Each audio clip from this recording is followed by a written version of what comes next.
দুনিয়ার পিছে দৌড়াইতেছে না যুবক, কান খুলে শুনে রাখিও, বাবার মধ্যে ধরে বলে যায় ভালো মতন শুনিও।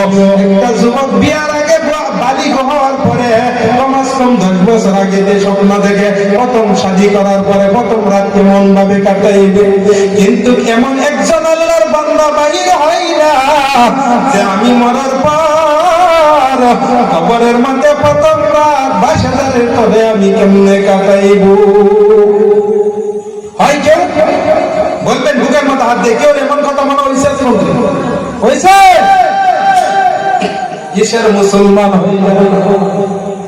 অথচ নবী করিম সাল্লাল্লাহু আলাইহি ওয়াসাল্লামের সাহাবায়ে কিরামকে দেখো, হযরত ওসমান জান্নাতে সার্টিফিকেট পাওয়ার পর কান্না করে, হযরত উমর নবীর সাথী হিসাবে থাকার পর, নবী জান্নাতের এক সার্টিফিকেট দেওয়ার পর আবার উমরে কান্না করে, দরজা মারে কান্না করে। ঈদের দিন সমস্ত সাহাবায়ে কিরামরা খুশি করতেছে, সমস্ত মদিনাওয়ালারা খুশি করে, কিন্তু আমিরুল মুমিনিন খলিফাতুল মুসলিমিন উমর ইবনুল খাত্তাব রাদিয়াল্লাহু তাআলা দরজা মারে। ঈদের দিন ঘরের মধ্যে বসে বসে কান্না করে। সাহাবায়ে কিরামকে জিজ্ঞাসা করা হয় যে আমিরুল মুমিনিন কোথায়? জিজ্ঞাসা করতে করতে যাইতে যাইতে তালাশ করতে করতে দেখে উমর নাই, উমরকে তালাশ করা হয়, উমর নাই, উমরকে খোঁজা পাওয়া যায় না। উমর কোথায়? যাইতে যাইতে তালাশ করে দেখে বাড়ির মধ্যে যায়, দেখে ঘরের দিকে কান্নার আওয়াজ, কান্নার আওয়াজ, কান্নার আওয়াজ। আমার কি উপায় হবে? আমি উমর যদি মানুষ না হইয়া আরো কোন জানোয়ার হইতাম, কোন গাছ হইতাম।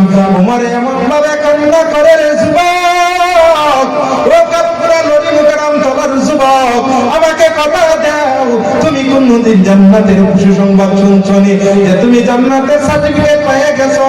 তোমার কান্না করার দরকার নাই। এমন একজন মানুষ আছেনি বর্তমানে পৃথিবী? এই জন্য বলেন আছে এই নবীর উম্মত? নাই নাই নাই। বুকের মধ্যে হাত দিয়ে পুরো পৃথিবী ঘুরতে ঘুরতে তালাশ করলে একজন মানুষ পাওয়া যাবে না, সাহাবায়ে কিরামের মতন পাওয়া যাবে না। অতএব তুমি আমি জান্নাতি না জাহান্নামী, কবরের জান্নাতে যাব কিনা, কবরের জিন্দেগি কেমন হবে, ভয়ঙ্কর না শান্তির জিন্দেগি হবে, এইটা তালাশ করা তোমার আমার দরকার। কিন্তু তুমি আমি সব কিছু ছেড়ে দুনিয়ার পিছনে লেগে গেছি। কথা কোন ঠিক কিনা? ওরে নবীর উম্মত, কেমন নবীর উম্মত হইলা? নামের আগে মোহাম্মদ লাগাইয়া ঘুরে উম্মত হওয়া যায় না। উম্মত হবার গেলে আল্লাহর নবীর সুন্নাতের উপরে আমল করতে হবে।